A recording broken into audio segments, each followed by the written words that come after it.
Welcome, Ambola.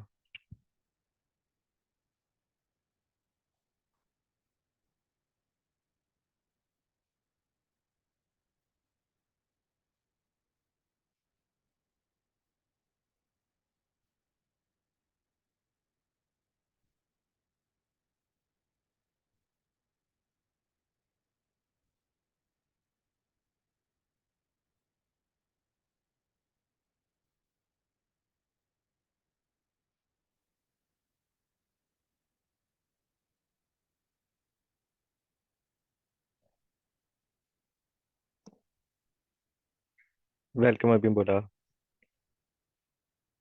So, today we have to discuss about the uh, Unit 2 supporting individuals in adult social care, and we will discuss about the learning outcome 2, which is to understand the person-centered and personalized care. So, I have started the recording and I'll begin my lecture. And in the meanwhile, if you have any questions, then please ask. Don't hesitate, and that's it. So we'll start. So I welcome all of you again, and today we are discussing the concept of person-centered and personalized care in adult social care. So what does person-centered care in adult social care setting? So it is again very important. We discussed it earlier as well. So, but I'll give you a quick recap of it. Person-centered care focuses on tailoring care to individuals' unique needs, preferences, and values, and treating them as an active participant in their care. So we involve the service user into it, and whatever care plan we make, it's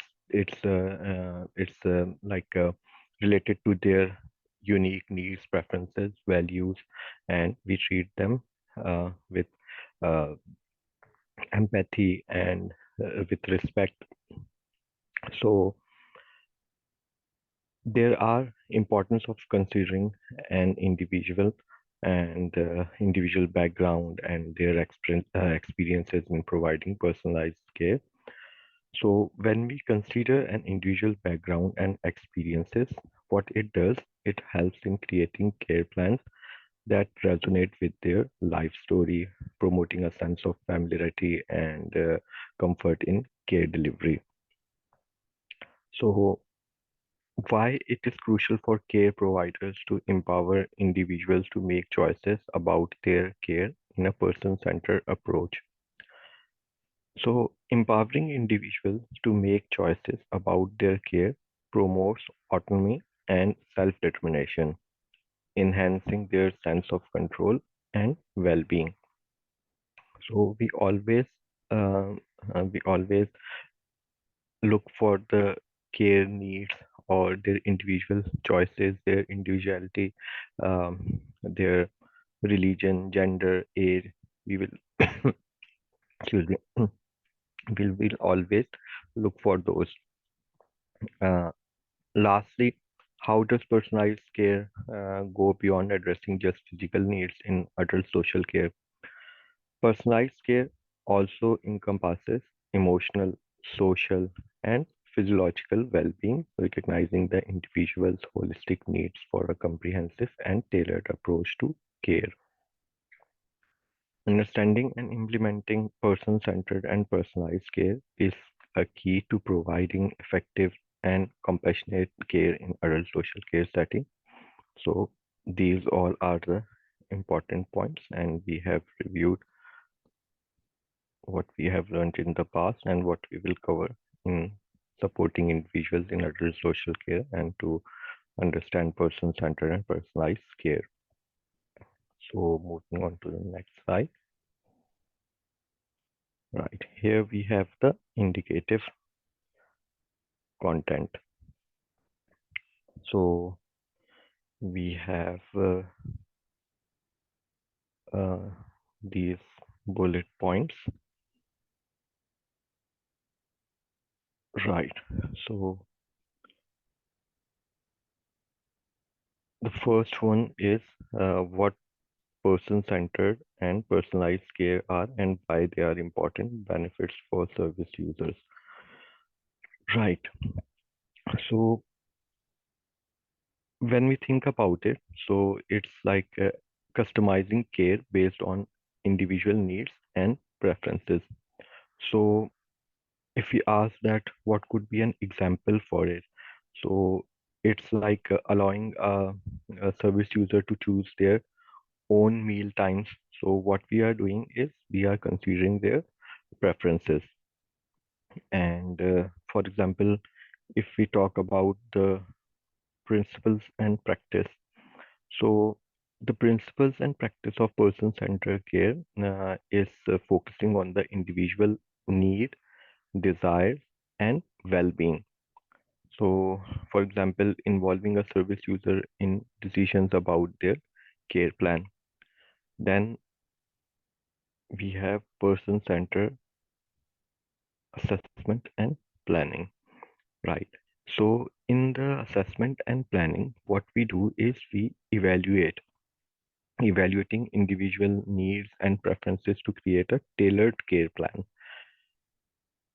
What we can do in that, we can ask the service user, or we can ask from the family as well, to determine a person's or a service user personal goals. We can do that. And then person-centered thinking tools, right? So uh, if we talk about the person-centered thinking tools, then what these tools does, these tools help capture and understand a person's preferences and needs. Uh, for example, in health and social care, we use maps of life, we use genogram, ecogram. So we use these type of things to like make a support network for a service user. And then, for example, if we talk about holistic planning to promote, right? So, holistic planning is very important. We always look for a holistic planning for a service user. We don't only look for the physical side or emotional or mental well-being. We will look holistically all of them, and it's developing comprehensive care plans that addresses all aspects of an individual life. For example, offering mental health support alongside physical care for a service user. Then, moving on to importance of active participation and independence, and their benefits to service user. So, empowering an individual or a service user to be involved in their own care needs. So, we involve the service user, and what it does, it leads to better outcomes and increase independence. We always try to make the service user independent as well as much as we can, and encouraging, for example, encouraging a in-house resident or a domestic care person whom we are dealing, for example. So encouraging them in a care home to participate in gardening activities, or for example, uh, to do some of the house chores, something like that. And moving on to the assistive living technology examples and uses. So we discussed the assistive living technology, and yesterday as well we discussed about their examples as well. We discussed about the hearing aids yesterday. For example, what it involves technological devices that aid in supporting independent living and safety. So, for example, we discussed yesterday hearing aids. Um, or for example, we can use smart pill dispensers to help service user manage their medication, or anything similar like that. The new technologies we will use in the um, in assisting a service user. Then we have outcome-based practice theories and implementation. So it involves focusing on achieving measurable goals and outcomes in care. For example, setting a target to improve a service user mobility within a certain time frame. Then we have support plans. Right. So, support plans, personalization of care, and inclusive practices, equality and inclusion. So, developing individualized plan that consider diversity and promote equality. This is important in that. And how we do that, we by providing translation services for non-English speaking service user to ensure equal access of care. Then, for example, if we'll move to the next one, this is the dignity in care, service user rights, dignity agenda, conflicts, and resolution. So, what all does involve? Ensuring that individual rights and dignity are respected, resolving conflicts sensibly. Example could be balancing a service user wish for autonomy with their safety needs through open communication. And so what will happen if we understand and implement these principles in caregiving? It can lead to better outcomes for service user and create a more supportive and inclusive care environment. So now we'll move to the next slide.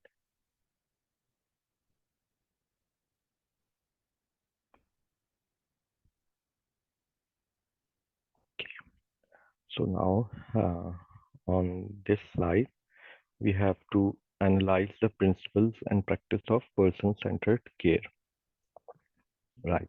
So there are various principles and practices which we follow in person-centered care.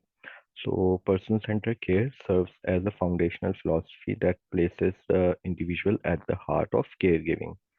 This approach emphasizes tailoring care to meet the specific needs, preferences, and values of each individual or each person, recognizing their unique identity and fostering a sense of dignity and respect.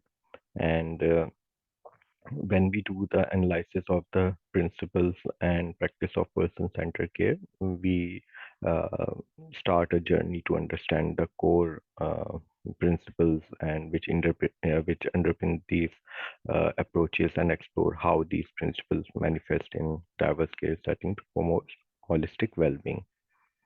So, person-centered care, if we talk about the principle, then in the principles we have individualization. Um, what it involves at the core of person-centered care is the acknowledgement of individual differences and the celebration of each person's uniqueness. And by recognizing and respecting these specific characteristics of every individual, healthcare providers and caregivers can tailor their approach to address personal needs effectively. For example, this principle could manifest by allowing a service user with limited mobility the autonomy to choose their preferences or preferred form of exercise. Uh, what it does, thereby incorporating their personal preferences into their care plan. We have the principles empathy and compassion.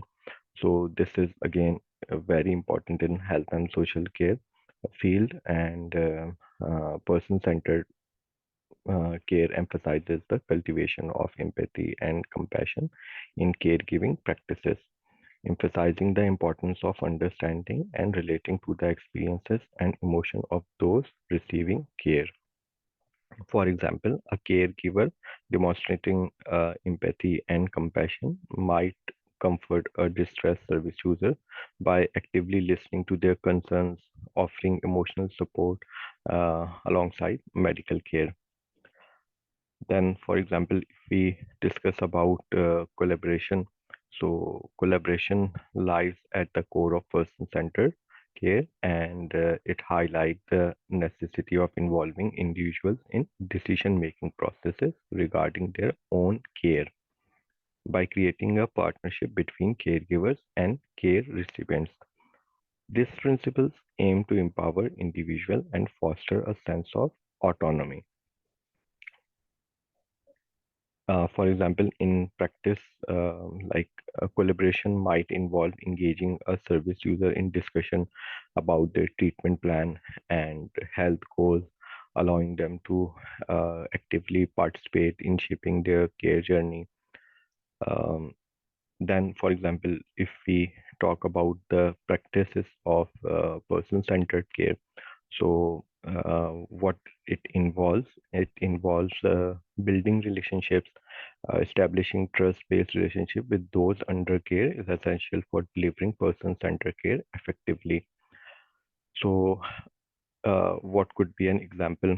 Uh, An example could be a caregiver dictating time to engage in friendly conversation with residents or getting to know their preferences and their personal choices, their stories, and by that we can build trust and strengthen the caregiving giver and the service user relationship.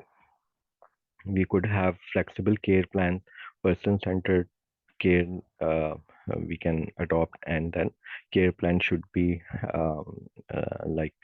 related to their needs and adjusting to the changes in circumstances and the personal preferences of the service user.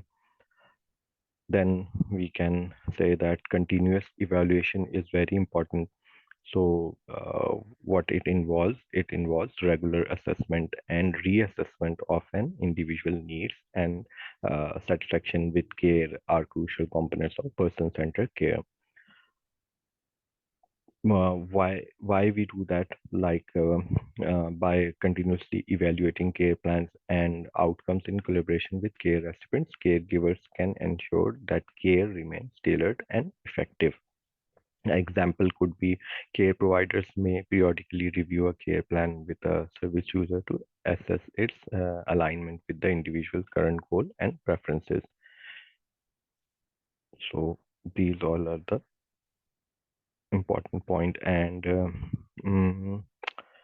what we do in the principles and practice of person-centered care is, if we critically examine these principles and practices, healthcare providers and caregivers can equip themselves with the knowledge and skills necessary to deliver compassionate or individualized care that places the person at the center of the caregiving experiences. So this is really important, and this approach not only foster better health outcomes and increase a service user satisfaction, but also cultivates meaningful relationship built on empathy, respect, and shared decision making. Then moving on to the next slide.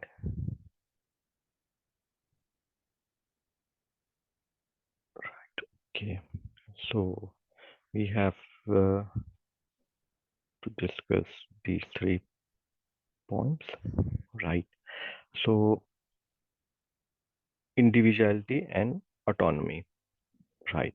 So person-centered care fundamentally revolves around the acknowledgement of each individual's unique identity, preferences, and experiences. By recognizing and honoring the individuality of each person, caregivers and healthcare professionals can tailor their approaches to cater to specific needs effectively. Respecting autonomy means empowering individuals to play an active role in decision making about their care and support, thereby promoting self determination and dignity. Then we have holistic approach. As we discussed earlier as well, this is again important. We look for the overall betterment of a service user, and person-centered care adopts a comprehensive view that have not only the physical health of an individual, but also consider their emotional, social, and spiritual well-being.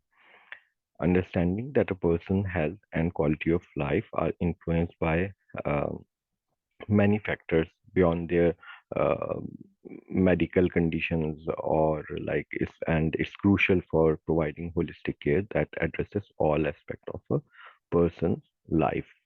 And if we embrace a holistic approach, caregivers can better support individual in achieving overall well-being and maintaining a high quality of life. Then we have partnership and collaboration. Right. So again, this is important, like a multidisciplinary approach or interdisciplinary approach. And what we do in that collaboration lies at the core of person-centered care, emphasizing the values of all the teams working together for the betterment of a service user. And for example, we can say that when we apply the partnership and collaboration, so collaborative approach value shared decision making processes where everyone involved works together to create a care plan that best met the individual needs and their preferences as well. So if we overall discuss about all these important principles of centered care, uh, if we incorporate these principles of individuality and autonomy, a holistic approach, and a partnership collaboration into caregiving practices, healthcare professionals and caregiver can create a supportive and respectful environment, um, like which honors the dignity, preferences, and well-being of each service user, or it involves us as well. Everyone is individual. We have our own identities. Moving on to the next slide. Right. So now we have to discuss the significance. Okay, we have to discuss about the significance of respect and dignity, and the principles of flexibility and adaptability in the context of person-centered care. So respect and dignity. Uh, it is important not only with the health and social care field. Overall, we have to respect and give the dignity to the service user or like any person whom we are interacting. So if we talk about in the context of health and social care, so person-centered care has a culture of respect, dignity, and empathy towards individual. It acknowledges the value of each person and prioritizing treating them with compassion, kindness, and sensitivity. So then we have, for example, uh, we speak with the service user politely, we listen to them, we actively listen to them. These things we involve in respect and dignity as well. Then we have the flexibility and adaptability. So central to person-centered care is the recognition that individual needs and preferences are dynamic and may evolve over time. This principle underscores the importance of flexibility and adaptability in care delivery to respond effectively to any changing requirements and accommodate individual choices. By embracing flexibility, caregivers can adjust care plan, intervention, and support strategies to align with the evolving needs and priorities of each individual. So, this adaptive approach ensures that care remains responsive, person centered, and tailored to meet the changing circumstances and preferences of those under our care. Now, we'll move to the next slide. Right. Here we have to discuss about the practice of person-centered care. It's the continuation again. So we have to discuss about the assessment and planning, communication and information sharing, as well as empowerment and support within the framework, right, framework of person-centered care. Okay, so if we discuss about the assessment and planning, so person-centered care initiates with a thorough assessment of an individual needs, preferences, and aspiration. This evaluation serves as the foundation for developing a personalized care plan that is tailored to the individual specific requirements, circumstances, and objectives. By conducting a holistic assessment, healthcare providers gain valuable insights into the individual's unique characteristics and can design a care plan that addresses their physical, emotional, social, and spiritual needs effectively. Then we have communication and information sharing. Right. So effective communication lies as the core of person-centered care, facilitating meaningful interaction and fostering trust between care providers and individual. Open, honest, and respectful communication is essential in ensuring that individuals are engaged, informed, and empowered in their care journey. So, uh, by sharing relevant information transparently and involving individual in decision-making process, healthcare providers create a environment where the individual voice is heard, preferences are respected, and choices are informed. Then we have empowerment and support, right? So, person-centered care revolves around empowering individuals to actively participate in managing their health and well-being by fostering a sense of autonomy, self-determination, and agency. Care providers support an individual in making informed decisions that align with their goals and values. How we do that through education, encouragement, and tailored support. Healthcare professional build confidence to self-efficacy and capacity to engage meaningfully in their care. Um, if we place a strong emphasis on comprehensive assessment and planning, effective communication and information sharing, as well as empowerment and support, person-centered care ensures that care is individualized and it's empowering. So if we apply this approach, it will enhances the quality and outcomes of care, but also foster a culture of respect, dignity, and partnership that honors the individuality and of each person. So these are the important points, right? Okay. In the next slide, uh, we have continuity of care and evaluation and feedback, right? So, uh, continuity and consistency in care delivery are fundamental for providing individual with integrated care experience. For instance, imagine a scenario where a service user transition from a hospital to a care facility or a care home where we are working. So a person-centered approach would involve effective coordination among healthcare professionals to ensure a smooth transfer of care with clear communication about the individual needs, preferences, and ongoing treatment plans. By maintaining continuity between different care settings and services, the individual receive support tailored to their unique requirements, leading to an improved outcome and a more cohesive care experience. Then evaluation and feedback. So regular evaluation of an individual progress and satisfaction with their care is essential in person-centered care to continually optimize the care plan.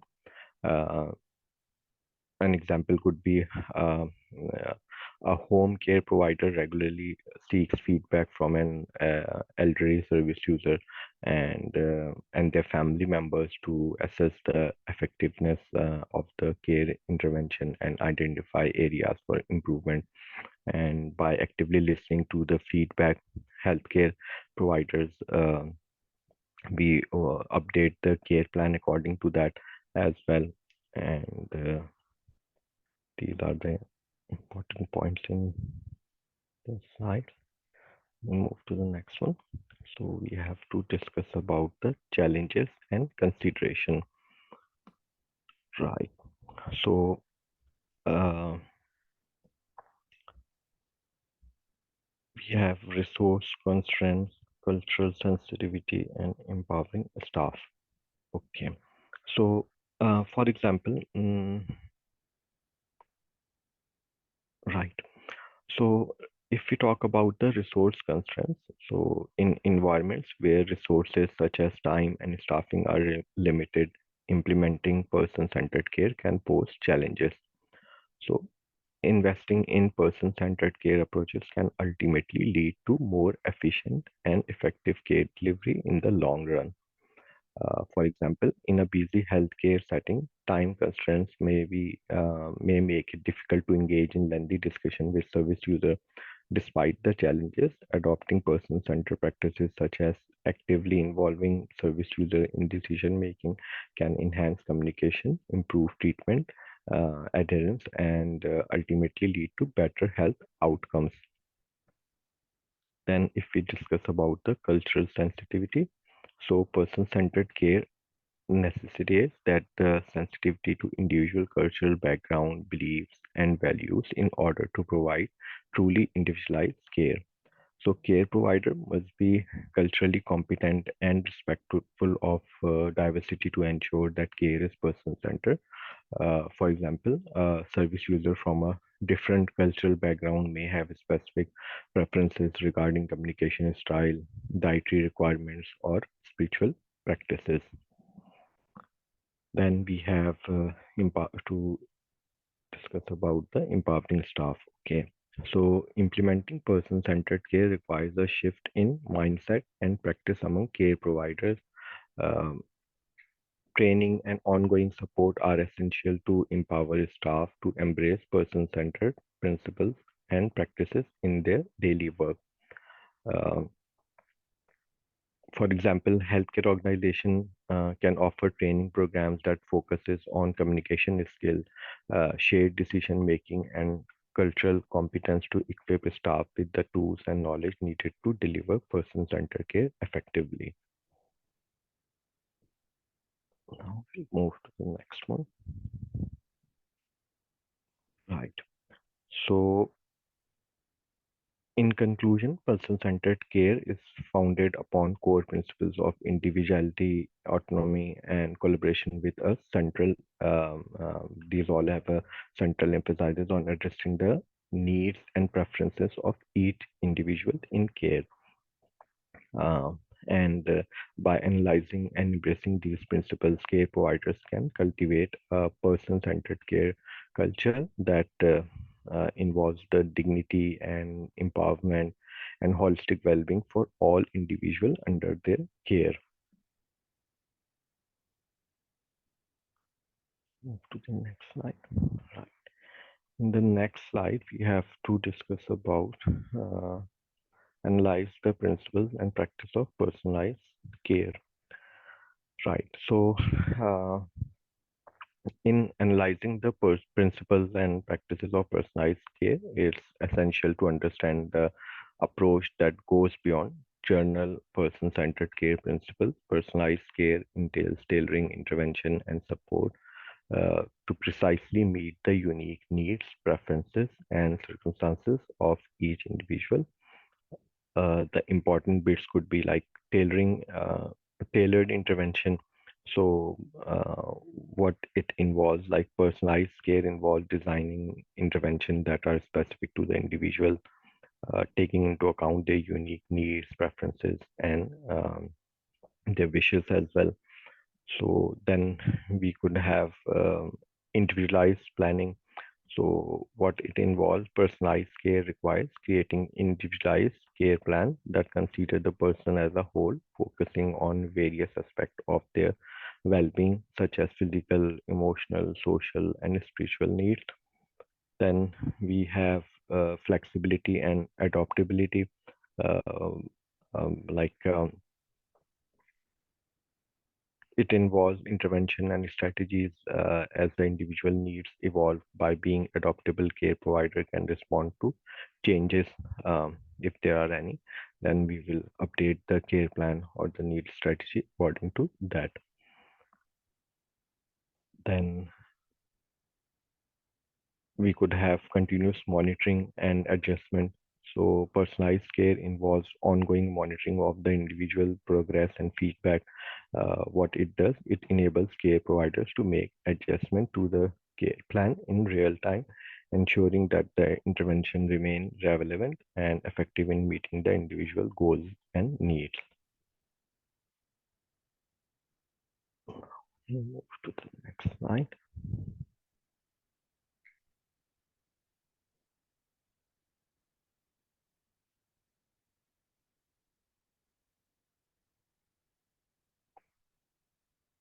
Right.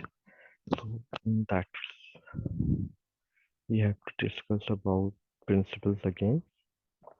So we have tailored intervention, empowerment, and choice. Holistic assessment. Right. Okay. So personalized care is like it revolves around customizing intervention and support to cater the specific needs and preferences of each individual. This may involve adjusting treatment plan, care pathways, and support services to align closely with the individual unique goals and priorities. For example, a person receiving a palliative care may have distinct preferences for pain management techniques or end of life decision.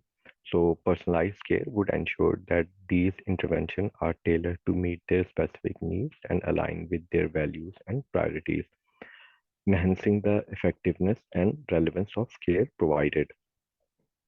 Then we have empowerment and choice. So, personalized care empowers individuals to actively participate in decision-making process um, concerning their care and support by fostering empowerment and respecting autonomy. And personalized care involves individuals in shaping their care plans, allowing them to make informed choices regarding the intervention that best reflect their values and preferences. Then we have holistic assessment. So again, a fundamental component of personalized care is conducting a thorough holistic assessment of the individual needs and context. This evaluation considers the person as a whole, taking into account their physical, emotional, social, um, spiritual, or environmental elements as well. And by gathering comprehensive information through a holistic assessment, care providers gain a deeper understanding of the individual needs and challenges.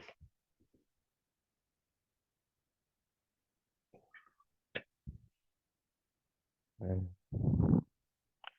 we have to discuss about flexible delivery models and continuous monitoring and review. Okay, so personalized care acknowledges the individual that have diverse preferences and circumstances that may necessitate adaptable delivery models, and this flexibility could involve providing services in various settings at different times. Um, or through alternative methods to cater the individual needs effectively. For example, a healthcare provider offering telemedicine consultation to accommodate a busy schedule. So what it does, demonstrating a flexible delivery model by being responsive to the individual unique requirement and offering services in ways that align with their preferences and lifestyle. Personalized care enhances accessibility, comfort, and convenience for the individual, ultimately improving engagement and outcomes. Then we have continuous monitoring and review, right? So it's an integral aspect of personalized care is the continuous monitoring and review of an individual progress and responses. Right. For example, in mental health care, regularly checking with a service user to assess their well-being and adjust treatment strategies based on their feedback reflect continuous monitoring and review. and this is important, and these all are the important bits.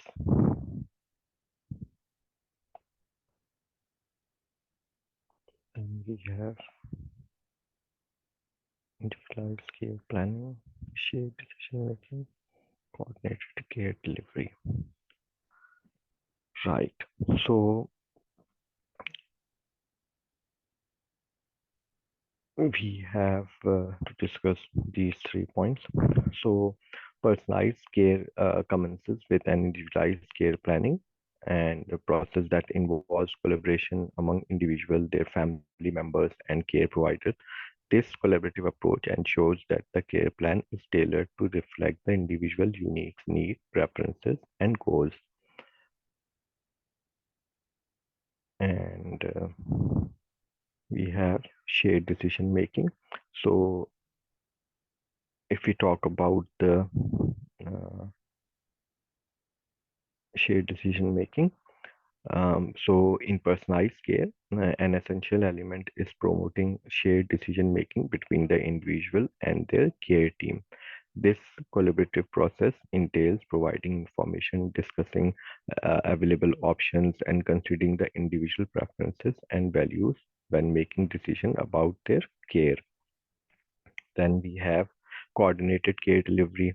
So, personalized care involves the coordination and integration of services across different care settings and providers to ensure that the individual receives seamless and coordinated care that encompasses all aspects of their well-being. So these all are the important bits regarding this slide. Right. Then we have personalized support services and outcome monitoring and evaluation. Right. So personalized care often includes a variety of support services that are tailored to meet the individual specific needs. And this may encompasses access to specialized therapies. Uh, we may have adaptive equipment and aids like we discussed assisted technologies as well. So we involve all these bits and to provide a better services to a service user, better support services to a service user, right? So then we have outcome monitoring and evaluation, right? So it is a key aspect of personalized care is ongoing monitoring of outcomes and evaluating the effectiveness of intervention in achieving the individual goal. This continuous feedback loop allows for the assessment, progress, and identification of areas for improvement and refinement of care plan to optimize outcome for the individual.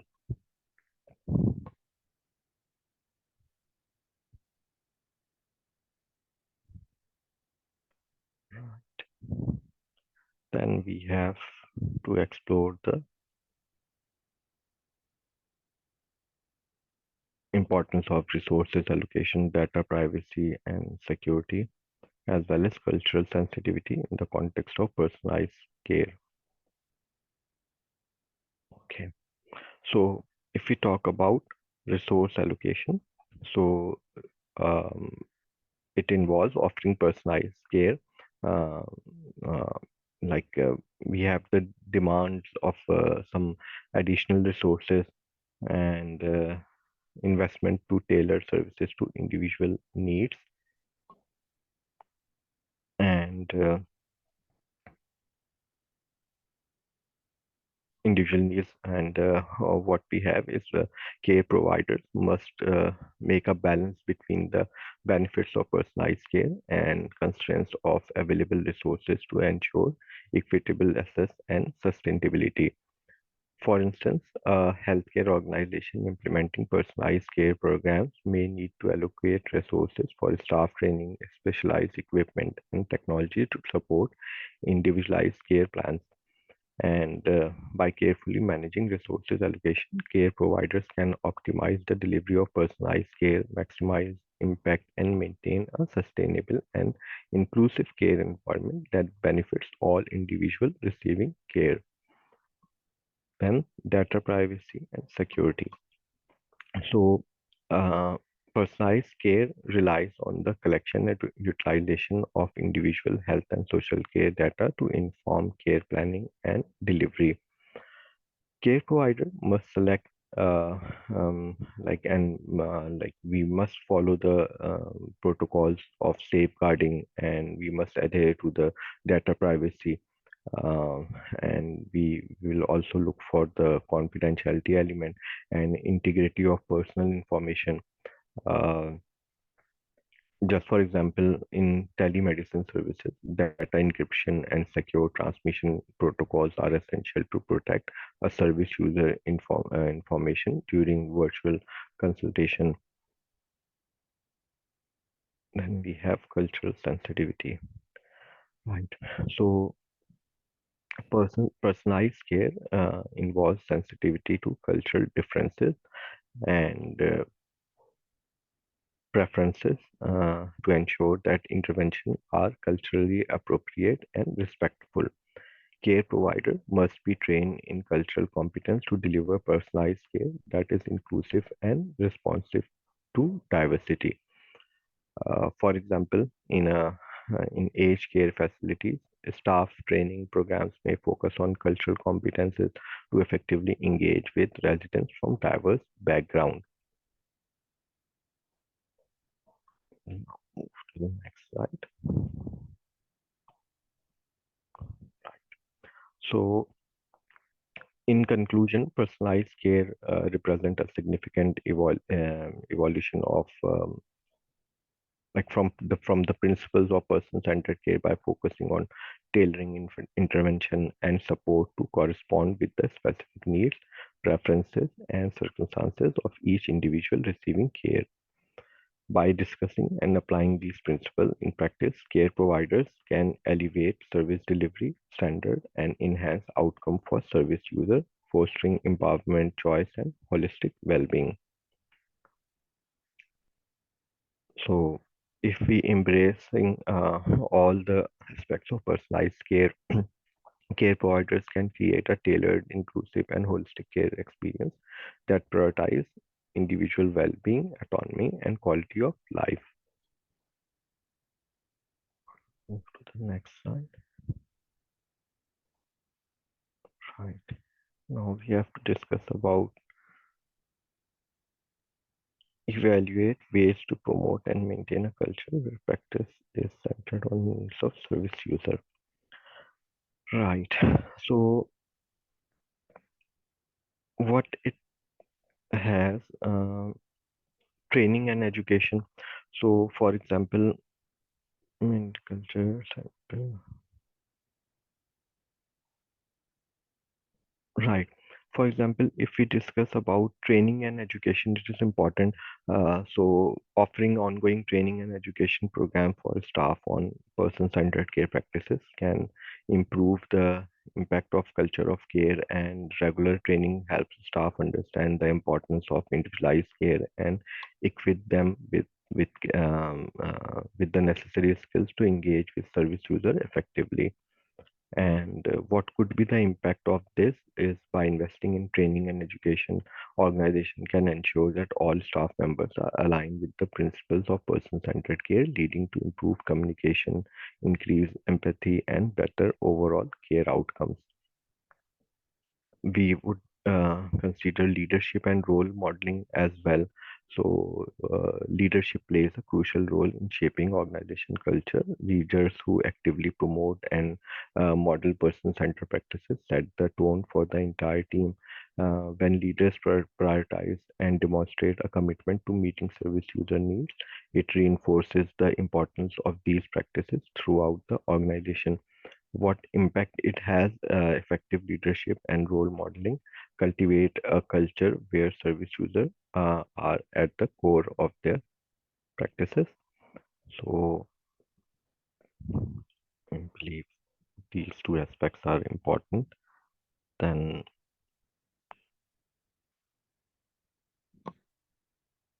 we could have in that regular audits and quality assurance as well. So we have few of the bits which we can discuss into evaluate ways to promote and maintain culture where practice is centered on the needs of the service user. So now we move to the next slide. Right. Okay. Okay. We were discussing about leadership and organization values. Right. So Uh, strong leadership commitment to a person-centered care is vital in shaping the organization culture and ensuring that care practices align with the needs of service users.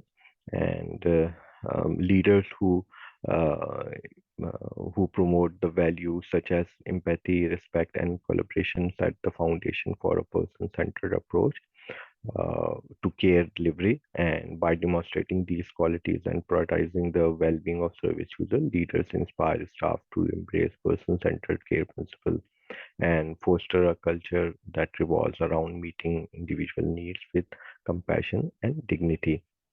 So the actions could be like to promote and maintain a culture centered on the needs of service user. Organization should establish clear organization values and mission statement that prioritize person-centered care. These value should be incorporated into all aspects of organizational strategy, decision making, and daily operations. So key actions to cultivate this culture could include um, we could have mm, embody the organization values and communicate and reinforce values, and training and development we could be involved into that. Then feedback mechanism, performance evaluation, and for example, uh, if we talk about the performance evaluation, so incorporating person-centered care, um, it's like into the performance evaluation for staff at all levels of organization is important. And um, the organization recognize and reward staff members who like demonstrate a commitment to person-centered values and practices in their interaction with service user. So we have to do our performance evaluation by ourselves as well. It is important for the growth in the organization. Now we'll move to the next slide. Right. So, okay, we have to discuss about staff training and development. Right. So, in that one, well-trained and competent staff play a crucial role in delivering high-quality person-centered care. Staff who are equipped with the knowledge and skills required to understand and implement person-centered care practices are better positioned to meet the individual needs and preferences of service users. Ongoing training and development programs help ensure that staff are aware of the principles and practices of person-centered care and are capable of delivering care that is respectful, empathic, and tailored to the unique circumstances of each individual. Then, in the action, to promote a culture that is centered on the needs of service user, organizations should take proactive steps to provide staff with comprehensive tailoring and development opportunities by focusing on communication skills, empathy, cultural competence, and person-centered approaches. What organization do? Organization can empower staff to deliver care that is individualized, compassionate, and responsive to the diverse needs of service users. And some of the key actions to support staff training and development include comprehensive training program.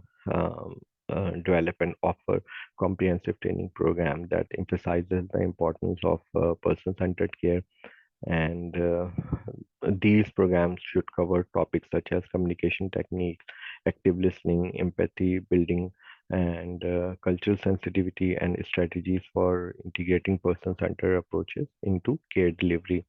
Then ongoing personal professional development. Uh, encourage staff members to engage in ongoing professional development opportunities, and we do the CPD, and we do some trainings at the workplace as well. Now, move to the next slide. Right. So here we have, right. So involving service user and their families in decision making processes, and then continuous quality improvement. Okay. So if we involve the service user and involvement service user and their families, what it does, it empowers them, and it validates their perspective and ensures that care plans align with their unique needs and preferences. By actively engaging service user and their families in care planning, policy development, and service evaluation, organization can foster a culture um, that values the input and experiences of those receiving care. What it does, it leads to more individualized, responsive, and effective care delivery. Then, if we talk about the actions, so to promote a culture centered on the needs of service user, organizations should establish a mechanism for involving service user and their families in decision making and feedback processes. By encouraging active participation, listening to their perspectives, and incorporating feedback into care planning and services improvement initiatives, organization can create an environment that prioritizes individual needs, respects autonomy, and continuously strives to enhance the quality of care being provided. And then few of the uh,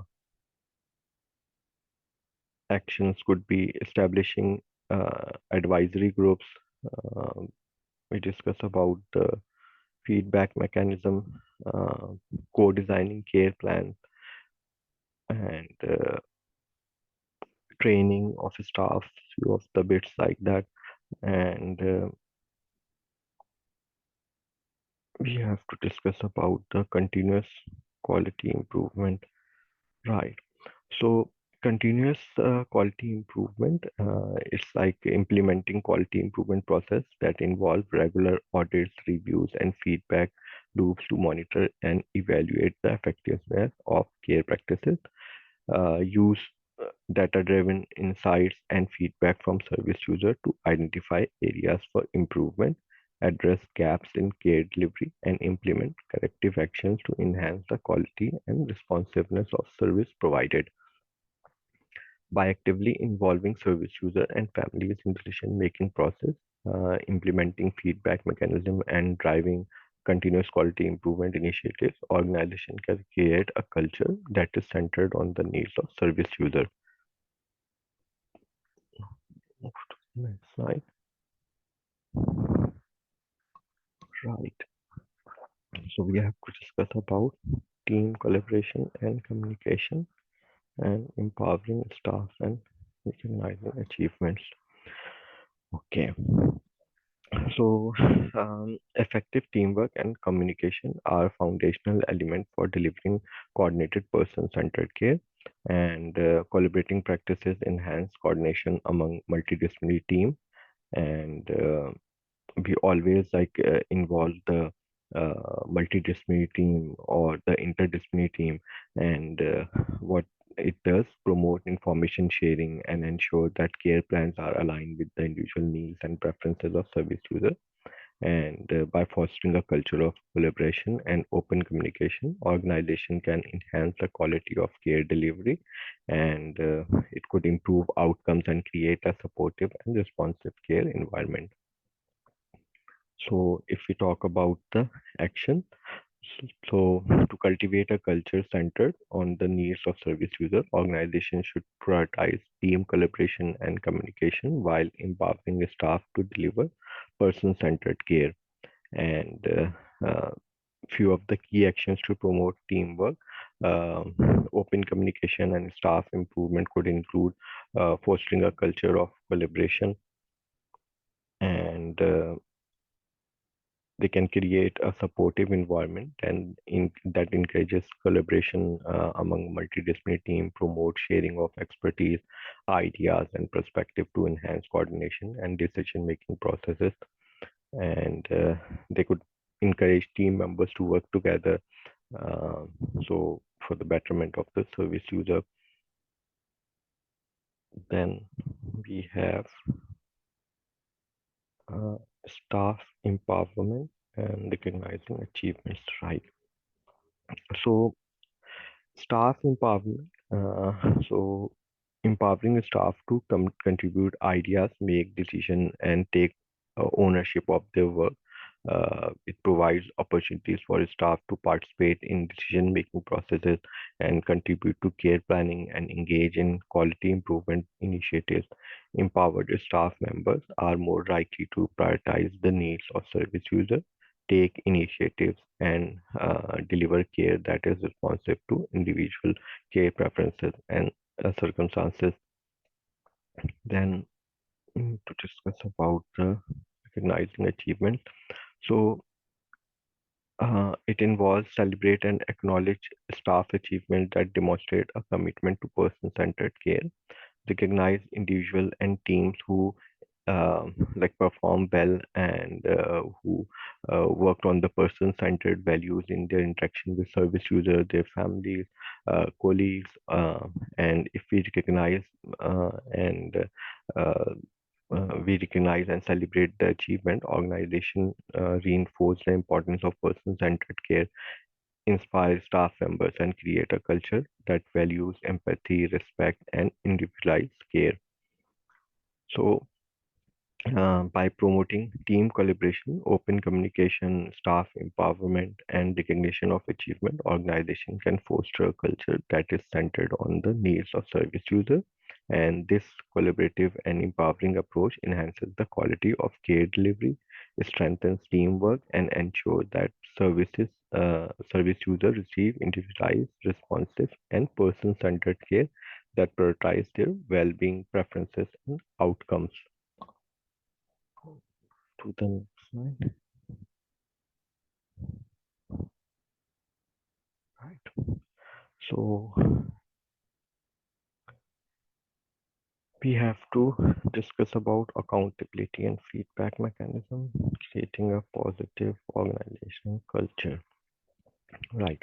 So accountability plays a crucial role in ensuring that staff are responsible for upholding person-centered care principles and practices, and by establishing clear accountability structures and performance indicators related to person-centered care, organization can reinforce the importance of individualized care delivery and hold staff accountable for meeting service user needs. Providing regular feedback on performance and adherence to person-centered principles enable staff to monitor their progress, identify areas for improvement, and align their practices with the organization person-centered care objectives. So if we talk about the action, so to promote a culture centered on the needs of service user and enhance staff engagement in person-centered care, organizations should focus on accountability and creating a positive organization culture. So few of the key actions to establish accountability structures, provide feedback, and cultivate a positive work environment could include establishing accountability structures, define clear roles, responsibilities, and expectation regarding person-centered care within the organization. And we can discuss about the feedback mechanism. So implement feedback mechanism that provide staff with regular feedback on their performances in delivering person-centered care, and it offers constructive feedback, recognition of achievement, and areas for improvement to guide staff in aligning their practices with person-centered principles. Then creating a positive organization culture. So foster a positive organizational culture that places a high value on person-centered care, cultivate an environment of trust, transparency, and psychological safety where staff feel supported, respected, and empowered to deliver individualized care and recognize and reward behaviors that exemplify person-centered values such as empathy, respect, and collaboration to reinforce a culture that values and prioritizes the need of service user. Then employee engagement is important. So um, engage staff in organizational initiatives aimed at promoting person-centered care and encourage staff involvement in decision-making process, um, quality improvement projects, and care planning activities to enhance the ownership of person-centered practices. So if we focus on accountability, feedback mechanism, and creating a positive organization culture that values person-centered care, organization can enhance staff engagement, promote accountability, and foster a work environment that prioritizes the needs and preferences of service user.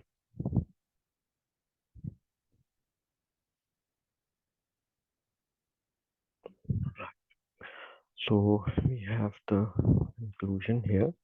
So, in conclusion, cultivating and sustaining a culture centered on the needs of the service user necessitate a comprehensive and multi-phased approach that encompasses leadership commitment, ongoing staff training, engagement of service user, continuous quality improvement, effective teamwork, empowerment, accountability, and fostering a positive organization culture.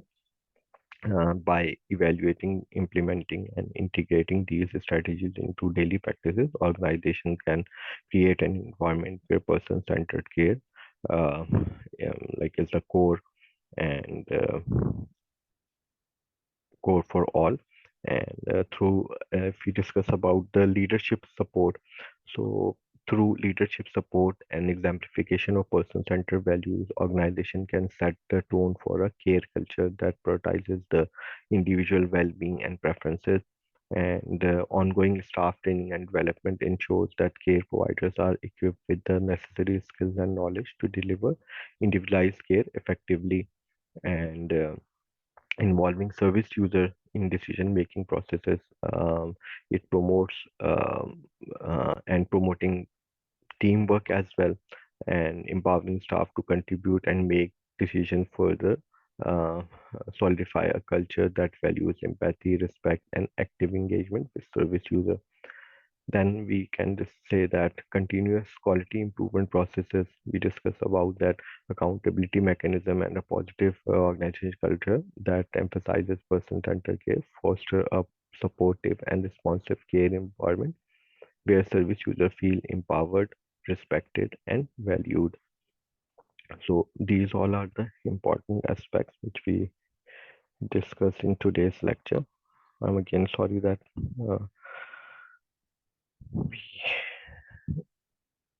we took about 10 minutes extra of yours. So this is all about learning outcome 2. And if there's any question, then you can ask.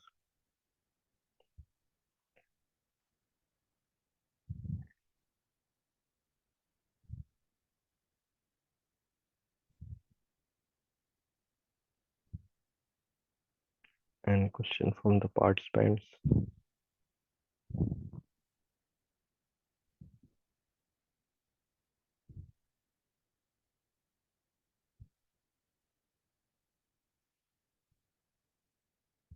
No.